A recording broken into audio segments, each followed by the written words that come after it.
Vamos ler Êxodo capítulo 3, versículo 7.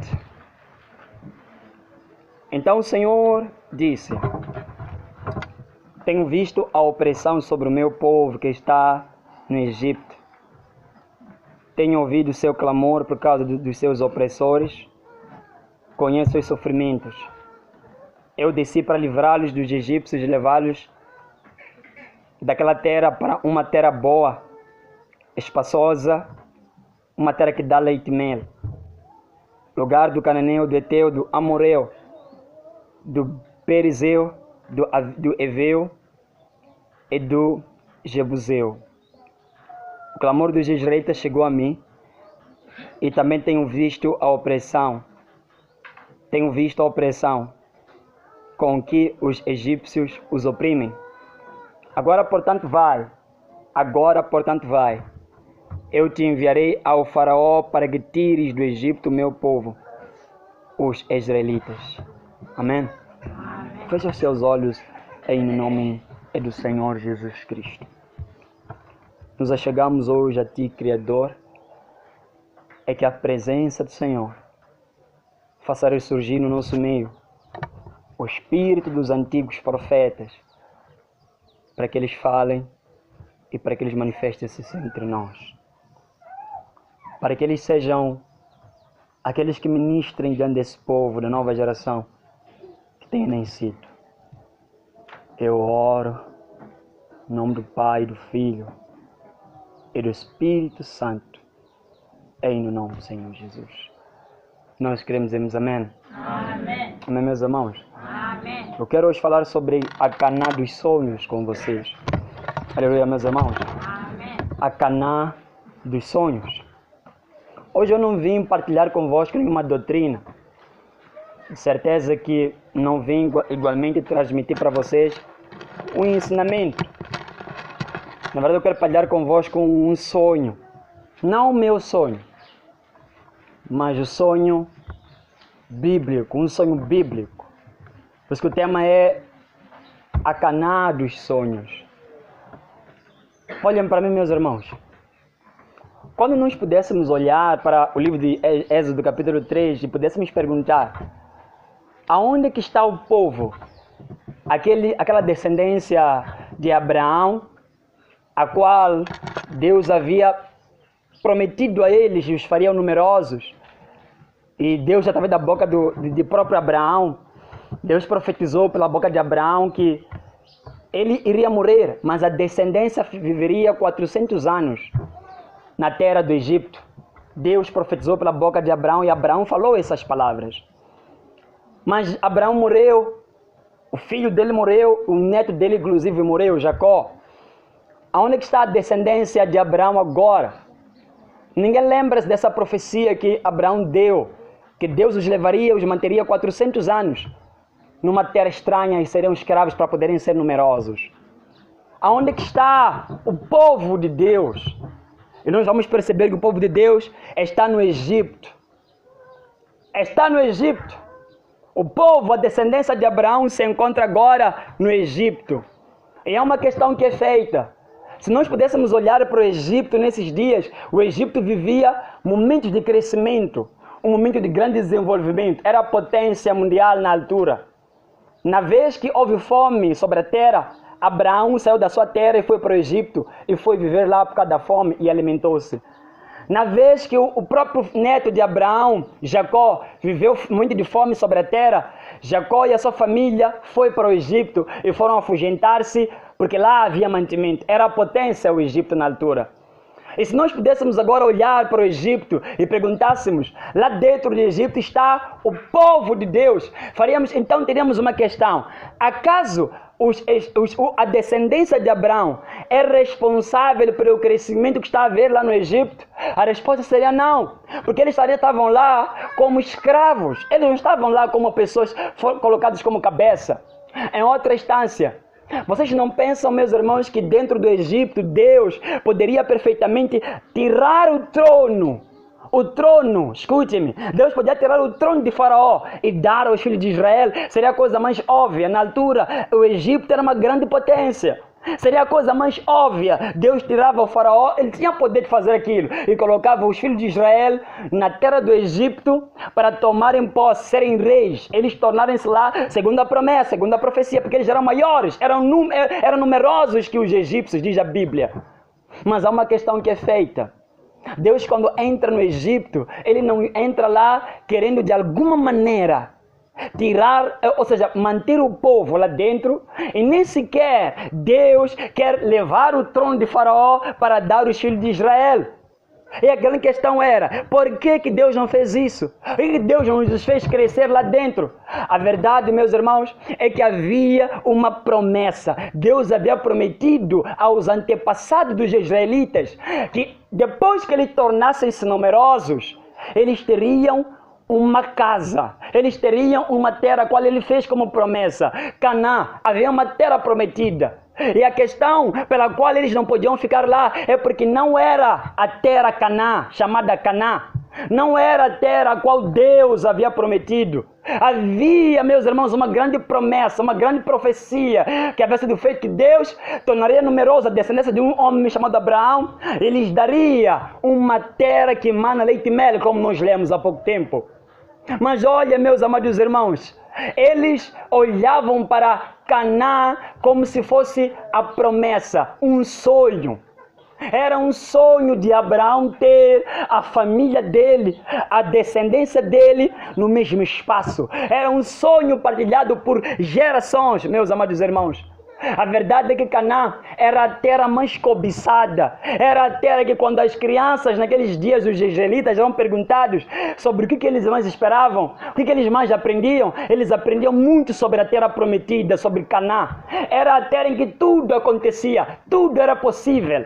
Era a terra em que todos que saíam de lá queriam voltar. Era a terra que todos os homens agradavam-se. Exemplo, quando José foi vendido pelos irmãos, ele queria voltar. Quando os filhos de Israel, quando estavam na Babilônia, eles também queriam voltar para a terra do que da promessa. Daniel, inclusive, ele tinha um pensamento, mesmo que ele tinha responsabilidades na Babilônia, ele nunca deixava a janela do quarto dele, que dava acesso a Canaã, a terra prometida, a terra da promessa. Nunca a janela dele ficava fechada, sempre mantinha-se aberta, e ele orava sempre em direção à terra prometida. Porque era um triunfo. E o profeta Ezequiel, ele disse o seguinte, ele disse que Israel é a coroa de todas as nações da terra.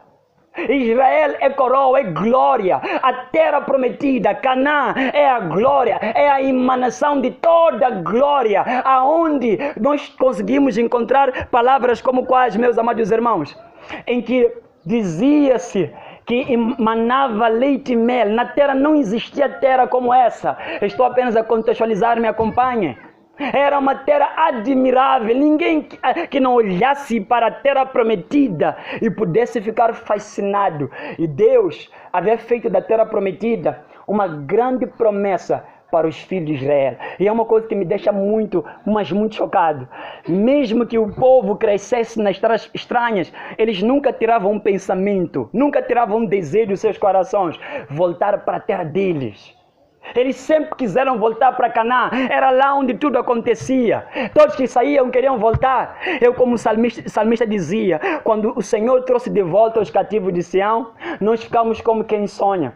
Nossa boca se encheu de riso e o nosso coração então alegrou-se. Nossa língua soltou cânticos. Cantamos louvores. Salmo 126, versículo 1 a 2. Era uma grande alegria voltar para a terra Canaã. Por causa de quê, meus irmãos? Ouvir histórias sobre o que era Canaã era acreditar em fantasias. Canaã era repleta de histórias de fantasia. Você consegue imaginar uma terra que emana leite e mel? Você consegue imaginar, meus amados irmãos, a cidade que na terra toda é chamada Terra Santa? Porque foi lá onde Deus colocou os seus pés, em Gênesis 18, visitando Abraão quando ele acabava de participar, quando ele sentia dores da circuncisão. Deus o visitou em Gênesis 18. Era a terra chamada Terra Santa, onde Deus havia descido e andar. Era uma terra cobiçosa, era uma terra que era um sonho. As pessoas quando ouviam falar, os filhos de Israel, quando eles ouviam falar sobre terra de Canaã, voltar para a casa dos nossos pais, eles enchiam a mente e a boca deles de riso, porque tudo era uma fantasia, parecia fantasia, de tanto que as histórias eram muito animadoras. Eram histórias muito agradáveis. Dizia-se que Deus estava lá. Dizia-se que Deus, Ele vivia na terra santa, na terra prometida. Deus lhes dizia que lá eles estariam protegidos. Escute-me, cristão. Era aquele lugar onde realmente todo mundo queria alcançar o maior sonho, a poder se voltar. Se pudéssemos agora voltar em Êxodo 3, diríamos, Deus está a chamar aos israelitas para voltarem para a terra dos seus pais. Terra dos seus próprios pais. Deixa eu abrir um parênteses para vocês. Até hoje, ainda existem religiões que ainda acreditam que esse é um espaço sedentário a ser conquistado. Um lugar, uma terra para ser conquistada. Essas religiões estão dispostas a matar para voltarem para uma terra por causa daquilo que eles ouvem sobre aquelas terras. E até hoje luta-se por terras, por espaços sedentários. Mas nós, diferentemente dessas tais religiões, não queremos voltar a uma terra física. Não precisamos hoje de voltar a uma terra física. Hoje, nossa Canaã dos sonhos que nós temos que voltar hoje não é mais a terra prometida física, agora que está lá em Tel Aviv. Agora está lá em Tel Aviv, em Israel. Não é aquela terra que nós queremos hoje. A terra espaçosa que nós queremos ir hoje, a Canaã dos nossos sonhos, é uma Canaã de condição e de estado das pessoas. O nosso estado, condição e estado de pessoas. É uma Canaã que deseja-se com todo o meu coração. Quero voltar para essa Canaã. Quero voltar para essa Canaã. Quero levar a igreja, se eu puder conseguir, a voltar para essa Canaã tão desejosa. Assim como a Canaã física era tão desejosa, era tão agradável. A todos quando ouviam falar sobre a Canaã, queriam voltar. Eram histórias de fantasia, meus amados irmãos. É por isso que eu vos digo que nós precisamos hoje de olhar para nosso redor, como o cristianismo dizer, existe uma Canaã a ser voltada hoje. Existe, mas como eu disse, não é uma Canaã física, não é uma Canaã de espaço. Não queremos conquistar nenhum edifício, nenhum espaço físico. Eu falei uma Canaã de estado, uma Canaã de condição, como é que nós estamos. Quando Moisés voltou para o Egito e começou a contar para os israelitas sobre voltarem para Canaã, Moisés voltou para lá como o despertador dos sonhos perdidos. Eu vou contextualizar para vocês. Ele voltou para lá como fosse um sonhador, um despertador dos sonhos perdidos. Sabe por causa de quê? Lá faziam parte no Egito geração de filhos e filhas. Gerações e gerações que desde a infância ouviam falar sobre Canaã.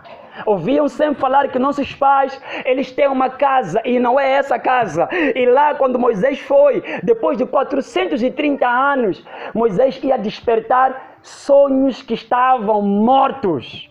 Iam despertar lá sonhos que haviam morrido. Eu acredito que existiam dentro daquelas pessoas ali naquele lugar que nunca mais pensavam que voltariam para Canaã. Não havia mais nenhum desejo, não havia mais nenhuma esperança de voltar para Canaã. Haviam pessoas lá e Moisés chegou lá dizendo, Deus, o Deus dos nossos pais, depois de 430 anos me enviou. Ele diz-nos que nós temos que voltar para casa agora. Vocês conhecem a história, muitos não acreditaram nele. Era uma fantasia. Os jovens, as crianças e os adultos e velhos que morreram, viveram milhares de gerações, viveram 430 anos, nunca viram Canaã. Agora estava ali uma geração que estava ouvindo aquelas palavras. Vocês serão a geração que vai entrar na terra prometida. Parecia um sonho. Era uma fantasia aos olhos daquele homem. É por isso que eles não acreditaram logo a priori. Porque Deus já havia parado bastantes anos de falar e de dizer-vos que eu quero vos levar para a terra a qual eu prometi ao vosso pai, ao vosso antepassado Abraão. Mas aquele era o tempo, havia chegado o tempo, porque era algo grande voltar para Canaã, meus amados irmãos. Era o maior sonho. Se eu pudesse pegar os israelitas nos dias atuais, diríamos, o maior objetivo e oração do nosso aqui é ir para Israel. É voltar para a terra dos nossos pais. Sabe por causa de quê? É na terra de Canaã em que Abraão recebeu promessas firmes. Eles tinham isso na consciência. Até hoje, quando você vai para Israel e pergunta sobre o que é Canaã, uma criança que começa a estudar, está numa escola ortodoxa, ele começa a te falar de forma muito fascinante sobre o que é Canaã, sobre o que é o Messias, o Mashiach. Mas olha agora, Canaã era o lugar onde Jacó viu escadas que ligavam os céus e a terra. Canaã era um lugar em que quando Jacó dormiu, um dia acordou, ele disse, terrível é esse lugar, Deus está aqui e eu não sabia. Esse não é um lugar qualquer, diz a Bíblia, esta é a casa de Deus, o portão dos céus. Era um lugar que todos, quando ouviam falar que Jacó dormiu e viu escadas do céu à terra, as crianças, os jovens que viviam naquelas gerações pensavam, nós iremos viver nesse lugar, iremos viver no lugar em que nossos antepassados contaram-nos histórias impressionantes, nossos próprios pais. Nós iremos ver esse lugar? Sim, era aquele lugar a qual eles estavam para voltar. Isso eu estou a falar para que vocês entendam que voltar para Canaã, para o israelita, não era uma coisa que, quando falasse de voltar, era algo que podíamos descontar, podíamos desviar a conversa. Era uma coisa que lhes agradava. Eles faziam um bom gosto em ouvir isso. Eles faziam um bom gosto em querer saber que estamos a ir em casa dos nossos próprios pais. Antes de eu avançar, deixem-me eu falar algo para vocês. Salmos diz, a herança dos pais são os filhos. A grande questão é, por que diz que a herança dos pais são os filhos? Não devemos dizer que a herança de um pai é o edifício? Não pode dizer que a herança do pai é dinheiro. Por que isso não é, a Bíblia não chama isso de herança, mas chama de herança os filhos? Porque por mais, se não houverem filhos capazes de lembrarem-se de promessas dos seus pais e da luta que eles travaram e querem ver concretizados, não existe herança na terra. Não existe herança, por mais que deixem ser difíceis, se um menino, filho, não tiver a mesma visão que o pai tinha, de levar aquele trabalho avante como os pais levaram, não existe herança. É por isso que a herança, segundo a Bíblia, é um filho que tem o desejo de cumprir o que o pai começou. Amém, meus irmãos? E os israelitas, eles eram sim a herança, porque eles tinham um desejo ainda no seu coração, algo que não se tirava de qualquer maneira do seu coração, voltar para Canaã. Era uma coisa que eles desejavam. Eles tinham muita sede de voltar para lá. Mas agora vejam, Jacó, quando foi ter com José, foi dizer, o El Shaddai, o Todo-Poderoso, me apareceu nas terras de Canaã e lá me abençoou. Ele falava para o seu filho, Deus me apareceu na terra de Canaã. Tudo ia convergir em Canaã. Canaã era a cidade, era o lugar que era aprazível aos olhos e ao coração de todos os homens que estavam naquele lugar. Anda tu a constantualizar. Imaginem, meus irmãos, os velhos que estavam entusiasmados em mostrar os filhos a Canaã. Imaginem os velhos, que eles ouviram as histórias dos seus próprios pais. Imaginem os velhos que ouviram histórias e não só. Havia uma semente de tamareira, a qual passava das mãos, saía das mãos de Abraão, chegou nas mãos de Moisés. E aquela semente foi dita, semeie esta semente na terra de Canaã quando você chegar lá. Tem que ser a primeira coisa. Havia um histórico gigante, eles queriam chegar lá por vários motivos. O homem que lhes fez entrar no Egito, o próprio José disse para eles, capítulo 42, dizendo, ele diz, olha, no dia em que o Senhor Deus vos visitar, ou seja, 51 ou 50, ele diz, no dia em que o Senhor vos visitar, não esqueçam de levar os meus ossos daqui para a terra dos meus pais. Não esqueçam. Eu quero ir para lá, eu preciso, mesmo que seja morto. E Moisés, ele cuidou de levar os ossos dele, do imperador, do governador, para a terra de Canaã. Hoje o entusiasmo que acho que os meninos tinham, eles estavam entusiasmados em conhecer a Canaã dos sonhos. Enfim, aquilo que eles ouviam falar em contos nas noites, quando eles estavam ali em 430 anos, quando foram ditos por Moisés, estamos para voltar para a terra que Deus prometeu aos nossos pais, parecia que estavam perto de ver aquilo concretizado. Eu acredito que hoje, se eu contar sobre a herança, nós não temos a herança dos apóstolos, não temos a herança dos profetas atualmente, se não houverem corações preparados o suficientes para dizerem, nós temos uma única sede.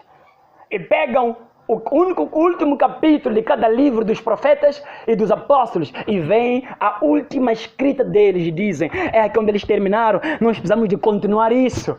Nós não temos herança atualmente como filhos, porque não pegam a última carta de Paulo, porque ele enviou a Timóteo, é a última carta que Paulo enviou. Vocês não conseguem ver o choro e o pranto que Paulo tem no último capítulo de 2 Timóteo, quando despede-se da última vez, dizendo, meu filho, esta é a minha herança, este é o sonho que eu tenho, para que vocês vivam como igreja. E da mesma forma que existiu uma Canaã dos sonhos, hoje existe sim, meus irmãos, uma igreja dos sonhos. Amém, meus irmãos? Amém. Existe uma igreja dos sonhos. Existe uma igreja dos sonhos segundo Jesus. Existe uma igreja dos sonhos segundo os apóstolos, segundo cada profeta, segundo cada homem que esteve aqui na terra. Mesmo estão na Bíblia os que viveram e os seus nomes não constam na Bíblia. Eles tiveram um desejo em toda a sua luta, em toda a sua trajetória. Uma igreja dos sonhos, meus amados irmãos. A qual hoje eu talvez começarei por fazer uma questão para vocês. Nós somos os filhos, somos uma herança dos profetas. Somos a herança dos apóstolos segundo a fé, que hoje estão aqui dizendo o seguinte, temos um desejo no nosso coração. Os outros povos têm vários desejos, nós só temos um desejo que nos fascina, um desejo apenas que tira todo o nosso apetite por coisas desta terra. A igreja dos sonhos. O povo dos sonhos, segundo Deus havia querido fazer sobre a terra. E eu pergunto, hoje estou dentro de uma igreja dos sonhos? A igreja que quando se conta sobre como é que ela seria, Jesus Cristo dizia, vocês farão obras maiores que as minhas. Loucura, meus irmãos, muita fantasia. É muita fantasia. Quando ele falava que ele viria habitar em nós, muita fantasia. Nós estamos a ver essa igreja. A igreja que estamos diante dela hoje, ela pode olhar esta grande promessa. Jesus disse que viria habitar no nosso corpo e nunca sairá de nós. E ser uma busca que nunca será deixada por nós, Essa é a igreja dos sonhos, a qual ela pega os sonhos que foram contados por todos os patriarcas, pregadores da nossa era, pregadores do século XX, pregadores até do século XXI, meus amados irmãos, pregadores, reformadores, aqueles que lutaram para que nós tivéssemos isso agora. Eles tinham um sonho sobre a igreja, uma igreja livre, uma igreja que pudesse ser uma única, verdadeira, a palavra da verdade ser uma única apenas. Essa é a igreja dos sonhos. Essa é a igreja dos sonhos em que tem a Bíblia traduzida em todos quase idiomas, não todos, mas na metade, nem a metade que foi traduzido, mas é um pouco daquilo que foi traduzido, dá para ser lido em todo mundo. Havia um grande objetivo, ter uma igreja dos sonhos. Ter uma igreja dos sonhos. Havia um grande desejo quando Paulo escrevia cada carta, quando os homens daquele tempo guardaram todas as cartas e guardaram documentos escritos e disseram que esses documentos deviam ser compilados e entregues às gerações futuras. Tinham um objetivo. Eles não tinham um manual na mão deles. Eles não tinham nenhum manual. A Bíblia tinha que estar no coração deles ou na mente. Eles não tinham nenhum livro na mão, mas foi compilado um livro. Está aqui diante das nossas próprias mãos. 66 mais alguma coisa. Para que nós fôssemos uma igreja dos sonhos. Uma igreja que nada nos faltasse. Nós somos essa igreja hoje. Jesus tinha um desejo sobre a igreja dos sonhos. Abram comigo o livro de Efésios, capítulo 2. Leiam comigo, rapidamente, o apóstolo Paulo ia dizendo...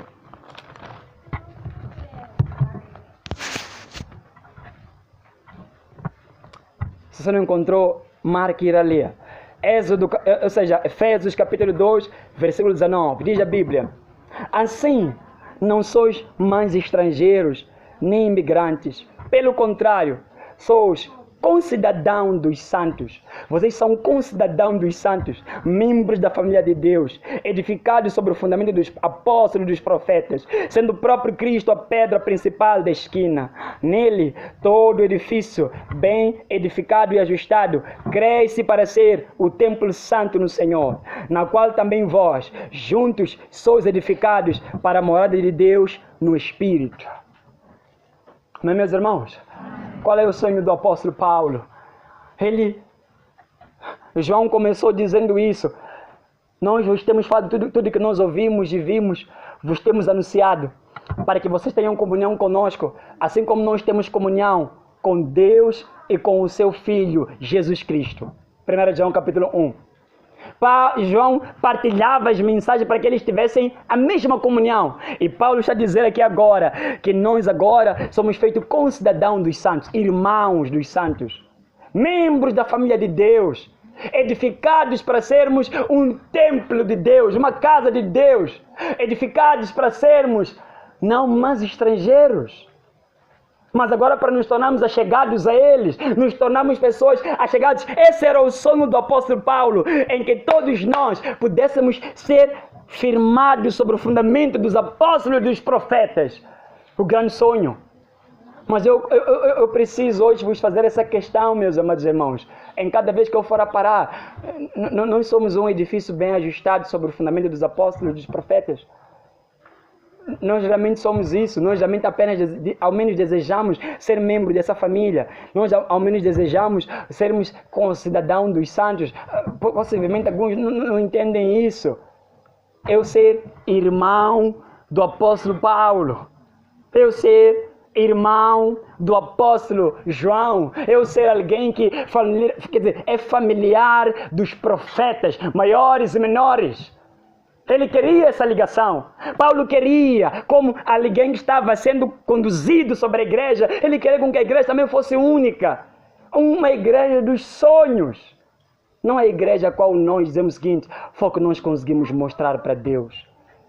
Foi o que nós conseguimos criar para Deus, o que nós estamos a apresentar aqui agora. Paulo não queria isso. Ele queria uma igreja, Jesus Cristo queria uma igreja unida. Jesus queria uma igreja que era salvadora, um povo, meus irmãos, que era puro e era verdadeiro. Um povo que dentro dele não lhe faltava a verdade das Escrituras. Era uma igreja dos sonhos, em que nada fosse-nos em falta. Nada nos tivesse em falta, tudo nos fosse em abundância, fosse-nos de igual modo. A salvação fosse em comum. Tudo fosse em comum, o entendimento, a salvação, assim como ele disse no próprio livro de João. Eu vou ler para vocês. Ele disse o seguinte: escutem só o que Jesus Cristo disse. Eu rogo não só por estes, mas por aqueles que virão a crer em mim, pela palavra deles, pela palavra dos apóstolos. Ele diz mais: para que todos sejam um, assim como tu, ó Pai, és em mim e eu em ti. Também eles sejam em nós, para que o mundo creia que tu me enviaste. Eu lhes dei a glória que me deste, para que sejam um, assim como nós somos um. Jesus tinha um desejo grande. Todos os seus seguidores deveriam ser um só. Não deveriam ser divididos. Não deveriam ter mentes divididas. É a igreja dos sonhos. Todos serem um, assim como Jesus e o Pai foram um, nos foi dada glória. Ele disse: eu lhes dei a minha glória para que eles fossem um só. Um só. Assim como eu. Ele comparou a comunhão que ele tinha com Deus. E seria a mesma comunhão que nós teríamos ter com nossos próprios irmãos. Nós temos que ter a mesma comunhão com nossos próprios irmãos. E que teremos que nos unir como um só. A igreja dos sonhos essa. Não só, ele continuou dizendo no que nós estamos a falar já há semanas. Mateus 16, quando ele diz: a igreja dos sonhos dele, sobre essa igreja edificarei a minha pedra, e os portões do inferno, eles não prevalecerão contra ela. A igreja dos sonhos, que ela tivesse força para poder romper com os portões do inferno. Amém, meus irmãos? Eu não sei possivelmente o que nós estamos a tentar fazer com a igreja que nós temos agora, mas a igreja dos sonhos A igreja que era tão admirável, a igreja que era tão amável, a igreja que era tão expectada que devesse existir, era uma igreja que pudesse ser especializada em ganhar almas, especializada em romper com os portões do inferno, tirar almas que estavam lá perdidas. E hoje eu preciso trazer como um reverbero nessa manhã, como se fosse uma trombeta dizendo: meus amados irmãos, eu sendo herança, como já falamos tamanhamente aqui, o remanescente da antiguidade, a esperança dos santos, preciso vos dizer, existe o modelo da igreja dos sonhos, existe uma igreja bíblica, não intelectual, não uma igreja tecnológica, não uma igreja carismática, mas uma igreja bíblica, não uma igreja que é interativa, não, meus irmãos, mas uma igreja bíblica, a qual ele queria tanto com que pudessem existir, pudessem os homens conhecer a mesma igreja. E é uma questão que eu estou a fazer hoje. Não estamos a correr para aquela igreja a qual ele queria tanto com que pudessem existir. Precisamos hoje de voltar para Canaã. Vocês entendem, meus irmãos? Precisamos de voltar para Canaã. Canaã é uma condição, Canaã é um estado para nós hoje. Canaã hoje é voltarmos a ter os conceitos de uma igreja, conceitos mentais de uma igreja, conceitos dos nossos próprios corações sobre o que é a igreja. Precisamos voltar para Canaã, é lá onde tudo era possível, nada era impossível na igreja, nada era impossível na mentalidade, na definição que se tinha sobre a igreja, nada era impossível. Hoje não estamos a enfrentar tamanhas impossibilidades. A Bíblia, de forma muito recorrente, exorta os homens a se voltarem. Apocalipse 2 diz, quando Deus falava para uma das igrejas, dizia que ela devia voltar ao primeiro amor. Quero fazer uma questão para ti, igreja de nosso Senhor Jesus Cristo. O que não era possível com o primeiro amor no coração dos cristãos?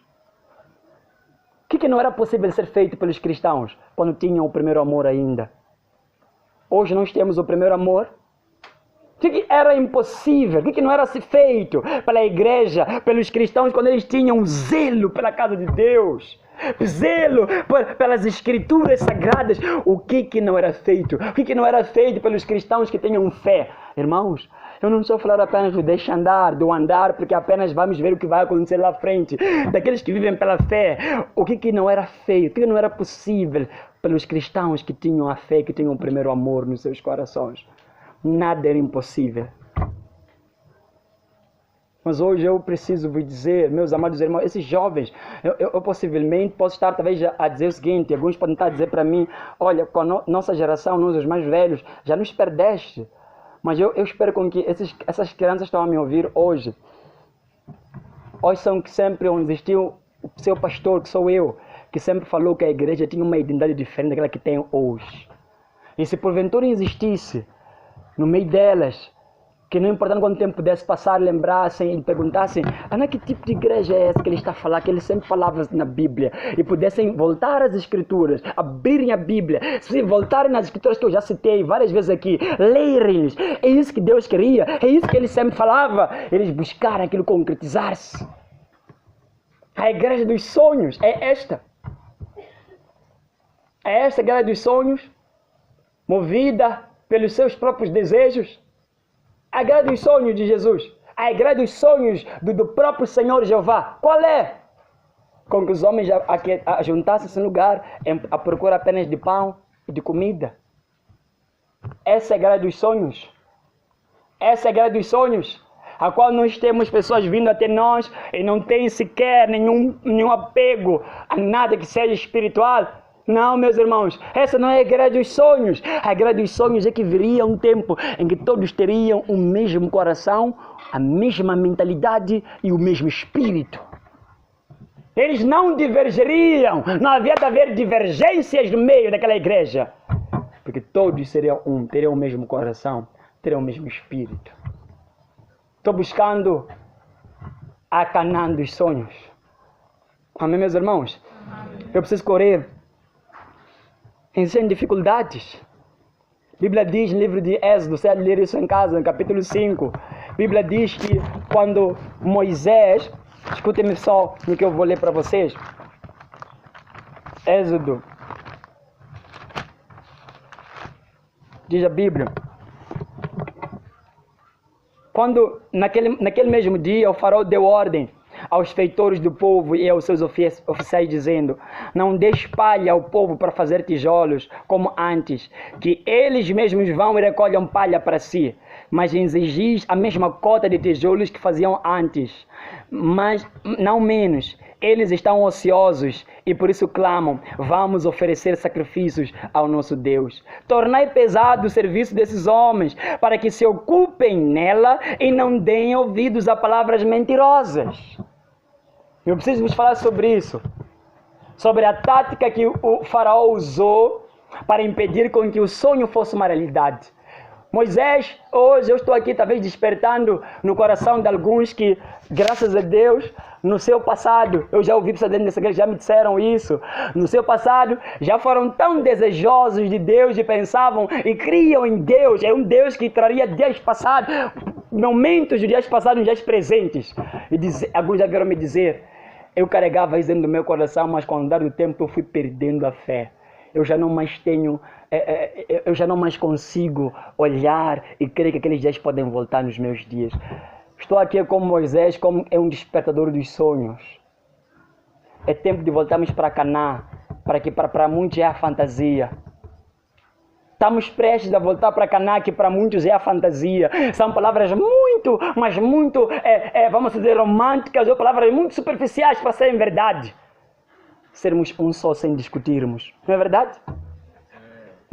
Sem nós discutirmos, muitos não creem nisso, não creem que pode haver uma igreja unida sem que haja divergência.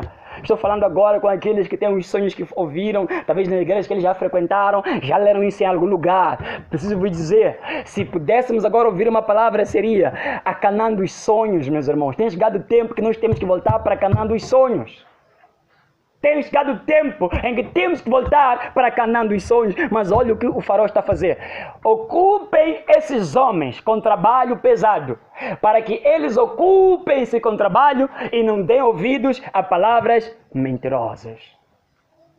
Para que eles não deem ouvidos a palavras maliciosas, fictícias ou de fantasia. A primeira coisa que o diabo faz é trazer dificuldades para que a Canaã, a qual nós estamos a dizer, hoje temos que voltar do estado de espírito, o estado de definição, de concepção, a mentalidade, o nosso coração. A primeira coisa que o diabo tem feito hoje é trazer dificuldades, assim como trouxe no Egito, dentro do Egito. Trouxe dificuldades. E devemos entender essas dificuldades como as diferentes formas que o diabo usa hoje para impedir com que os cristãos voltem às raízes do cristianismo. Devemos entender isso como as diversas formas que o diabo coloca, o fardo pesado, a dificuldade, para que eles não voltem às raízes do cristianismo.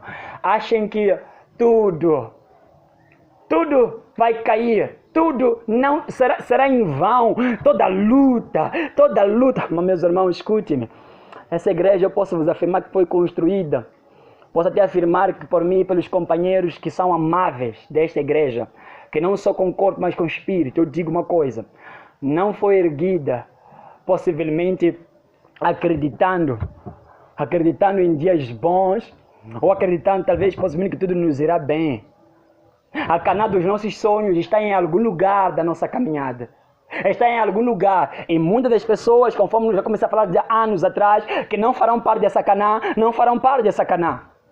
Não farão parte dessa Canaã. Elas ainda vão ter que sair. Elas ainda vão ter que despencar-se, perder-se. Porque a Canaã, ela precisa ser adorada. Ela precisa de ser elogiada e ser desejada de todo o coração pelos homens que querem lá estar. Elas devem ser desejadas. A nossa Canaã, meus amados irmãos, as dificuldades que já vieram dentre nós. Só para dizer, há um ensino que eu trago para mim mesmo e eu sempre luto para partilhar com quem eu posso. Dê sempre, nunca espere receber. Dê. Não estou a falar de dar seu dinheiro. Dê. Tudo que puder que dá. Dê. Não espere receber.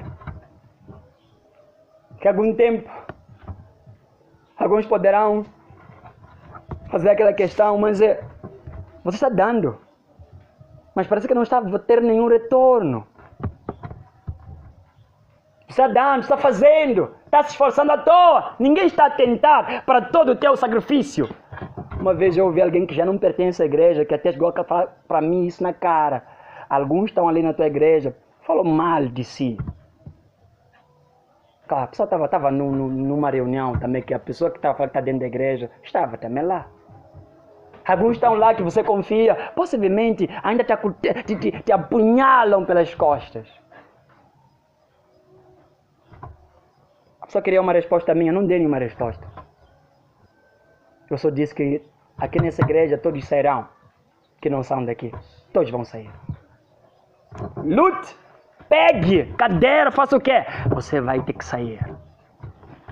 A Canaã dos sonhos será uma realidade. Amém, meus irmãos?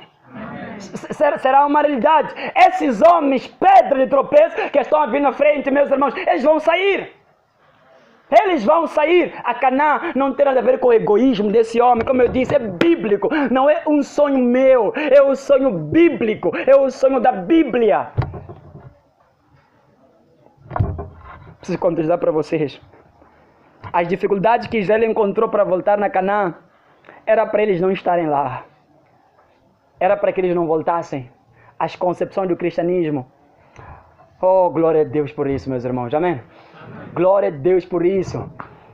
Todas as vezes em que pudéssemos perguntar como é que funda-se uma igreja e enche-se a igreja? Como é que isso acontece? Mente. Faça propagandas. Eu me recordo que eu falava para os evangelistas na altura, dizer que olha, aqui nessa igreja eu nunca vou fazer panfletos. Eu não quero fazer panfletos, colocar ali, pare de sofrer. Nós não vamos usar panfletos. Panfletos somos nós mesmos. Vamos pregar a palavra de boca a boca. Eles virão à igreja pela nossa própria mensagem. Havia muitos mecanismos que foram nos dados. Eu disse, não, meus irmãos, existe uma Canaã dos sonhos, a qual eu quero vê-la. Eu quero vê-la concretizada. Não importa os métodos que são precários que serão usados. Essa Canaã vai ter que ser uma realidade. Nós vamos ter que chegar lá. Amém, meus irmãos? Amém. Nós vamos ter que chegar lá. Todas as dificuldades era para que nós não pudéssemos chegar lá. Vocês lembram? A Canaã era adorável. Lembra o que acontecia em Canaã? Jacó teve aquela grande visão. Oh, meus irmãos, os filhos dele tiveram sonhos lá. Lembram do que acontecia em Canaã? Betel está lá dentro de Canaã, o grande templo, o grande altar do Criador estava lá estabelecido, o primeiro altar. No Egito não se sonha, meus irmãos. A mão dura de Faraó não permite com que os homens sonhem. Amém? No Egito não se sonha. A razão pela qual hoje os nossos jovens não conseguem ter sonhos na terra em que eles estão a viver é o estado de mentalidade. É o lugar da concepção que eles têm. É porque eles não podem sonhar. No Egito não se sonha. A mão dura de Faraó pesa. E eu quero dizer isso. Aonde se usa força braçal e predomina a opressão, a esperança e a mente e o coração morrem. Não funcionam. Os israelitas não conseguiam lá dentro do Egito sonhar.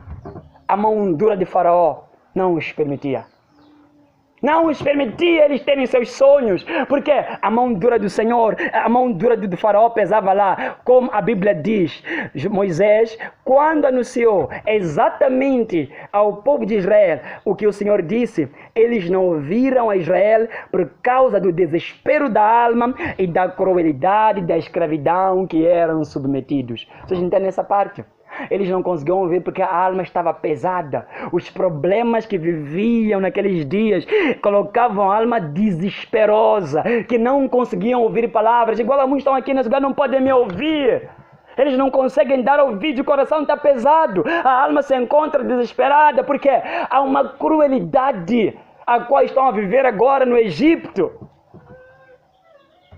Como o apóstolo Paulo disse que a mentalidade da carne gera morte. E você está no Egito, onde você está agora com a tua mentalidade. Está no Egito, onde você está agora com as suas concepções. E você não pode, em momento algum, sonhar, por causa de que a mão dura está sobre ti.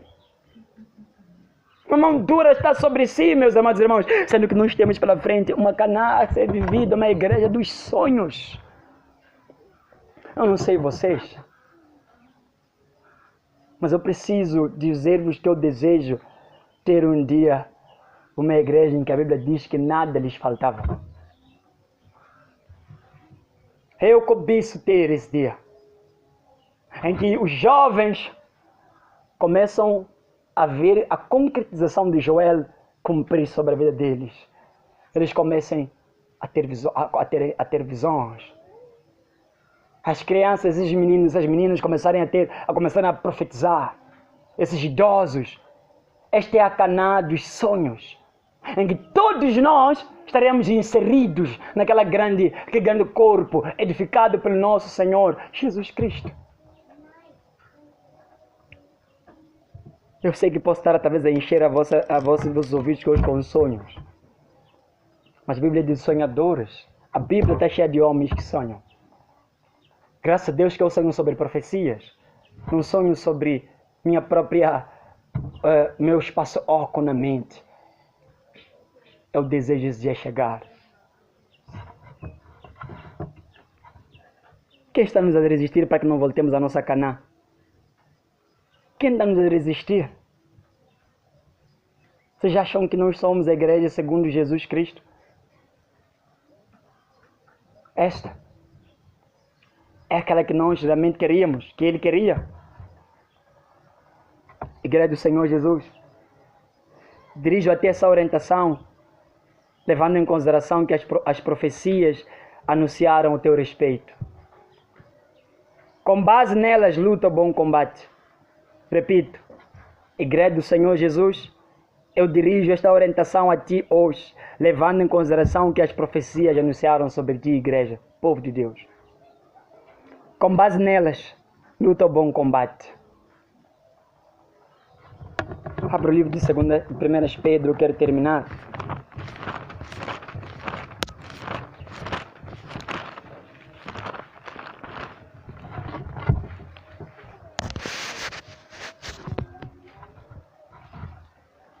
Capítulo 2, versículo 9, diz a Bíblia. Mas vós sois geração eleita, sacerdócio real, nação santa, povo de propriedade exclusiva de Deus, para que anuncieis as grandezas daquele que vos chamou das trevas para a sua maravilhosa luz. Anteriormente não eras povo, agora sois povo de Deus. Não tenhas recebido misericórdia, mas agora recebeis misericórdia. Amados, exorto-vos como peregrinos estrangeiros a abster-vos dos desejos carnais que combatem contra a alma. Amém, meus irmãos? Eu quero terminar dizendo, mesmo se eu fosse um homem que vem da antiguidade, eu vos pediria o seguinte: permitam que a igreja do Senhor Jesus Cristo, pela última vez, ela volte. Permitam-me ver. Por mais que se eu fosse um homem da antiguidade, eu vos farei esse pedido. Permitam-me ver a igreja do Senhor Jesus Cristo pela minha última vez. Eu não falo a igreja dos homens. Permitam-me ver a igreja radiante. A igreja exemplar, humilde. Pela minha última vez, permitam-me ver. Em que ninguém considera o outro inferior. Termino. Se eu fosse um homem que vem da antiguidade, vos pediria, permitam-me ver a igreja do Senhor Jesus Cristo pela última vez. Amém? Vamos orar.